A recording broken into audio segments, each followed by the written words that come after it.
Assalamualaikum warahmatullahi wabarakatuh. Kami dari program studi sarjana terapan kebidanan Universitas Sekolah Tinggi Ilmu Kesehatan Indonesia Maju atau yang disebut dengan SIKIM Jakarta Selatan. Kami dari kelompok 7 yang beranggotakan 9 orang. Saya Saibatu Yuli dengan nomor MPM 07 19 02 00087. Ayu Dewi Kartika dengan nomor MPM 101 80 00099.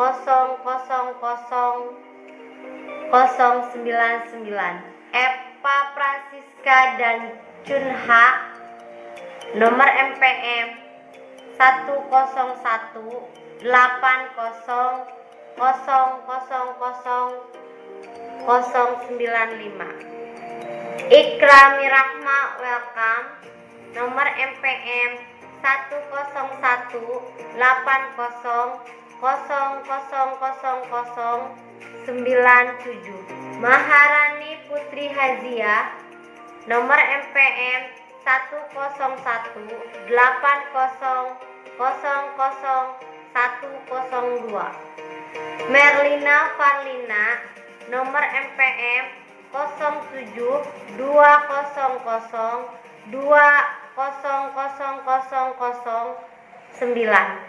Nurul Fauzia nomor MPM 07 200 200007. Regi Y dengan nomor MPM 07 19 02 00042. Yulis Mayanti dengan nomor MPM 07 19 02 00096 untuk memenuhi tugas mata kuliah interferensi kesehatan reproduksi dengan perawatan bayi baru lahir oleh dosen pengampu Nurwita Trisna Sumanti. Mari kita saksikan. Persiapan alat diantaranya ada stetoskop bayi, kemudian ada pita ukur, kemudian ada termometer digital, kemudian ada jam tangan, kemudian ada senter, ada salak mata, ada spray 3 cc ataupun 1 cc, kemudian ada kapas alkohol dan ada vitamin K, kemudian ada DTP, kapas DTP, dan ada sarung tangan, kemudian kain, kemudian lampu sorot dengan 60 watt, kemudian jarak ke bayi 60 cm, kemudian ada timbangan bayi. Alat pelindung buat penolong diantaranya ada hazmat, ada masker, ada celemek dan kacamata.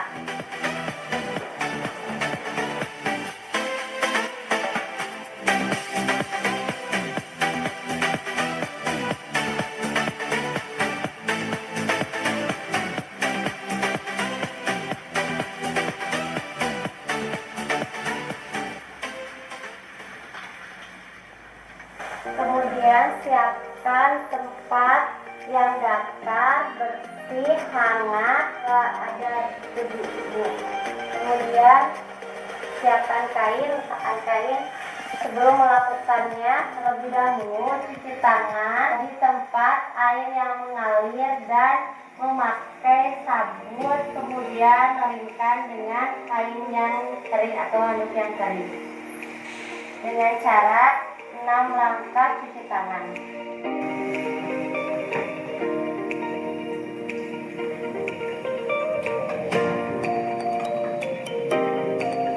Satu, dua,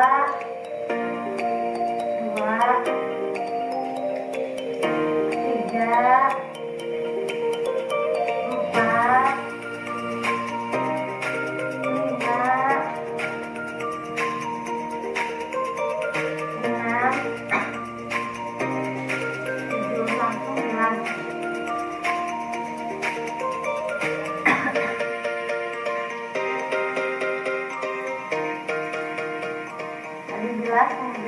keringkan.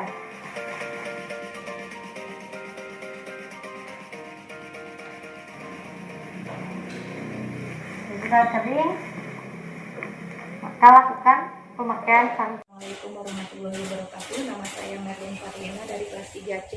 Saya akan melakukan pemeriksaan fisik bayi baru lahir. Pertama, kita melakukan inform konsen kepada ibu dan keluarga bahwa kita akan melakukan pemeriksaan fisik bayi baru lahir. Kemudian kita menjaga ruangan tetap hangat, bersih, dan kering. Lakukan cuci tangan dengan menggunakan sabun dan air mengalir. Cuci tangan 7 langkah. Kemudian keringkan menggunakan handuk kecil.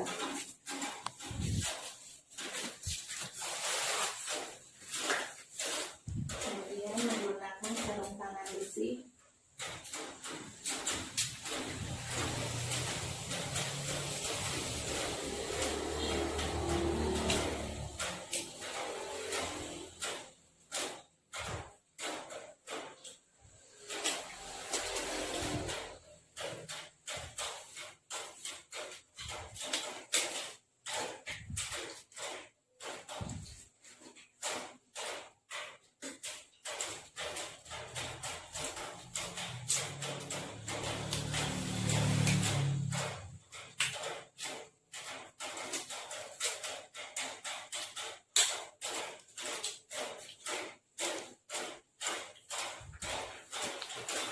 Ukur berat badan bayi.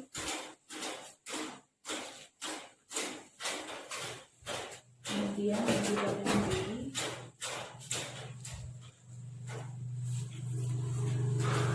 Panjang badan bayi diukur dari kepala sampai ujung kaki.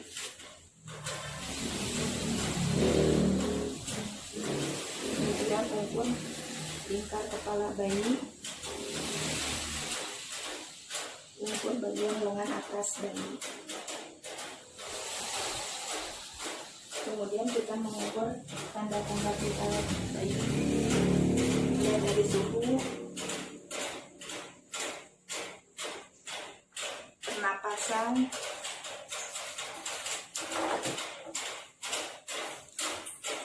dan jantung bayi. Kita melakukan pemeriksaan fisik dimulai dari kepala bayi. Kita lihat dari kontur tengkorak kepala bayi. Kemudian diraba apakah ada pembekakan atau tidak. Dilihat molaso dan kontan nasal kepala bayi. Kemudian adanya tanda-tanda infeksi atau tidak. Dilihat apakah ada hematom, hidrosefalus atau anensefalus. Kemudian kita meriksa mata bayi apakah ada tanda-tanda infeksi atau tidak. Kita lihat kebersihan mata bayi apakah ada pus atau tidak. Kemudian kita melakukan pemeriksaan pada bagian hidung dan mulut bayi. Dilihat pada langit-langit apakah ada labiopalato-isis atau tidak. Kemudian kita melakukan cek refleks visa pada bayi.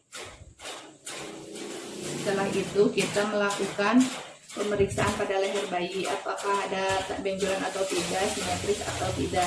Kemudian melakukan pemeriksaan pada bagian dada dan perut bayi. Dilihat apakah simetris atau tidak, adanya benjolan atau bengkakan atau tidak. Kemudian dilihat puting bayi, kemudian tali pusat bayi, apakah ada tanda-tanda infeksi atau tidak, ada benjolan atau tidak. Kemudian kita menghitung napas bayi, normalnya 40-60 kali per menit. Kemudian jantung bayi normalnya sekitar 120-140 kali per menit. Setelah itu kita melakukan pemeriksaan tangan lengan bayi. Simetris, dilihat bentuknya simetris atau tidak, adanya benjolan atau tidak, jumlah jari lengkap atau tidak. Kemudian refleks gerak. Setelah itu kita melakukan pemeriksaan pada punggung. Dilihat simetris atau tidak, ada benjolan atau tidak. Kemudian lihat anus ada lubang atau tidak. Kemudian kita melakukan pemeriksaan pada warna kulit bayi, kulit bayi kemerahan atau tidak. Kemudian adanya vernik atau tidak, kalau ada tidak usah dibersihkan. Kemudian kita melakukan pemeriksaan pada alat genitalia bayi. Kalau diperiksa apabila bayi laki-laki, dilihat apakah testis sudah masuk ke skrotum atau tidak.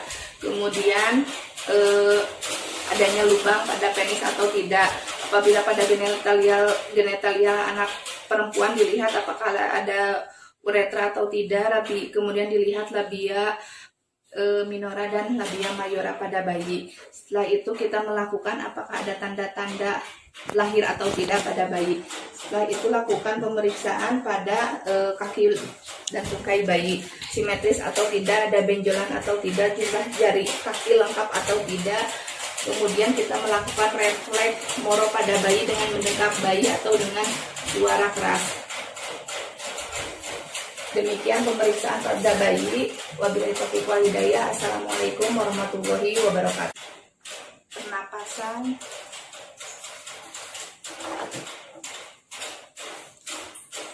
dan jantung bayi. Lalu kita melakukan pemeriksaan fisik dimulai dari kepala bayi. Kita lihat dari kontur tengkorak kepala bayi. Kemudian diraba apakah ada pembekakan atau tidak. Dilihat molaso dan kontan nasal kepala bayi. Kemudian adanya tanda-tanda infeksi atau tidak. Dilihat apakah ada hematom, hidrosefalus atau anencefalus. Kemudian kita meriksa mata bayi apakah ada tanda-tanda infeksi atau tidak. Kita lihat kebersihan mata bayi apakah ada pus atau tidak. Kemudian kita melakukan pemeriksaan pada bagian hidung dan mulut bayi. Dilihat pada langit-langit apakah ada labiopalatoisis atau tidak. Kemudian kita melakukan cek refleks visa pada bayi. Setelah itu kita melakukan pemeriksaan pada leher bayi apakah ada benjolan atau tidak, simetris atau tidak.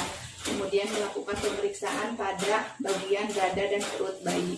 Dilihat apakah simetris atau tidak, adanya benjolan atau bengkakan atau tidak. Kemudian dilihat puting bayi, kemudian tali pusat bayi apakah ada tanda-tanda infeksi atau tidak, ada benjolan atau tidak. Kemudian kita menghitung napas bayi, normalnya 40-60 kali per menit. Kemudian jantung bayi normalnya sekitar 120-140 kali per menit. Setelah itu kita melakukan pemeriksaan tangan lengan bayi.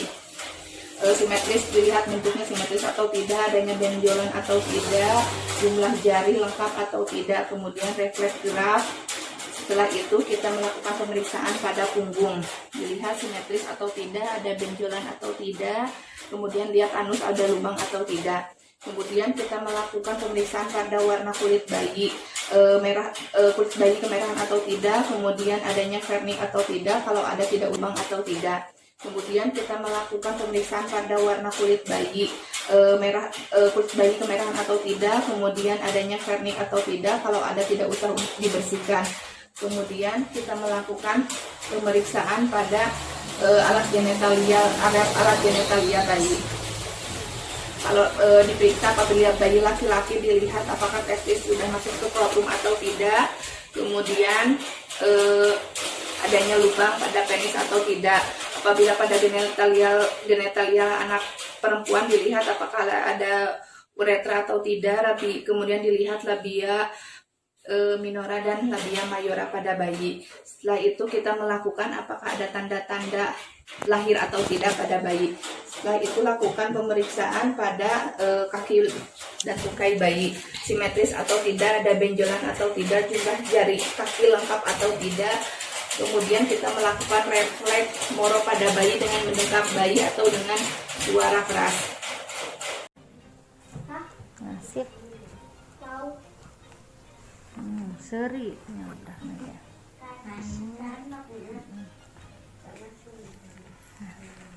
Kita bawa ke sini.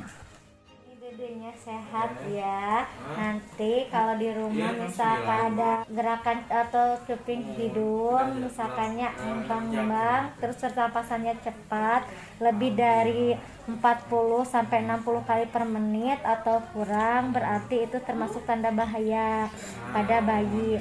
Kemudian jantungnya kurang dari 120 sampai 160 berarti kelainan terus, tidak mau nyusu dadanya seharian, kewel, kemudian gerakan henteu aktifnya, eta sudah termasuk tanda bahaya. Teteh tong diantepkeun dedenanya kedah enggal-enggal canda ka bidan atanapi dokter nu caket atanapi ka rumah sakit ya. perawatan tali pusat tekenging ngangge bumbu-bumbu kitunya tekenging ngangge bedak entos cukup dikeringkeun nya. Terus tiap 2 jam sekali dedena pasihan susunya asi teteh mungkin bumi tekenging dipasihan ka emaman di selain asi ya. Nah ya dedena tong kaget lamun misalkan mungkin di bawah 2 mingon nya kuning berarti itu normal. Lamun misalkan kulit bagina kuning sadayana di atas 2 mingon berarti itu normalnya teh. Terus biasana samingon berat badan bayi turunnya ya. Terus misalkan lamun kulitnya jadi kebiruan, biru-biru, misalkannya kedinginan, hipotermia, makanya kedah jaga kehangatannya, dipeluk ya, tong diantep tiap 2 jam sekali wehnya. Ya, mangga ieu mimikeun dedekna, moga-moga sing sehat sareng ibuna nya. Ya.